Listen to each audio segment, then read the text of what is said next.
আসসালামু আলাইকুম বন্ধুরা। তো আমাদের কাছে একটা এসএমপিএস চার্জার আসছে মাইক্রোটেকের 21 অ্যাম্পিয়ারের চার্জার। তো এটা এখানে এসি দিচ্ছি, তো এখানে কোনো লাইট জ্বলছে না, ঠিক আছে। তো এটা জ্বলছে না কেন দেখাচ্ছি। তো এখানে একটা পিএফসি সেকশনের একটা মসফেট আছে, তো এই মসফেটটা শর্ট হয়ে গিয়েছে, ভিডিওতে দেখানোর চেষ্টা করতেছি। আর ফিউজ ডিসকানেক্ট হয়ে গিয়েছে, তো এখানে এই ফিউজটা ডিসকানেক্ট হয়ে গিয়েছে, ঠিক আছে। আর এখানে এই পিএফসি সেকশনে একটা মসফেট, এটা শর্ট হয়ে গিয়েছে। আর এগুলো সব ঠিক আছে। তো এটা রিপেয়ারিং করে চালু করে আপনাদেরকে ভিডিও দেখাবো।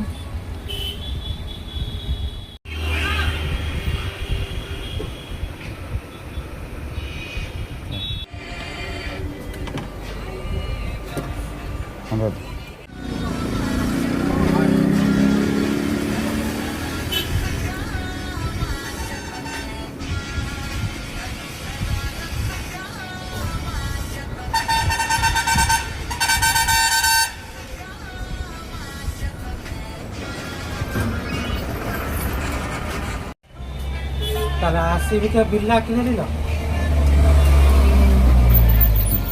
তো বন্ধুরা, এই মসফেটটা খারাপ ছিল, তো আমরা একটা নতুন মসফেট লাগিয়ে দিয়েছি 8065। তো এইখানে যত ড্রাইভার সেকশনের যত ছোট এসএমডি পাস আছে, এগুলো একটাও কোনো খারাপ ছিল না। তো আমরা এই চার্জারটা চালু করে দিয়েছি। তো এনসিবি তুললাম,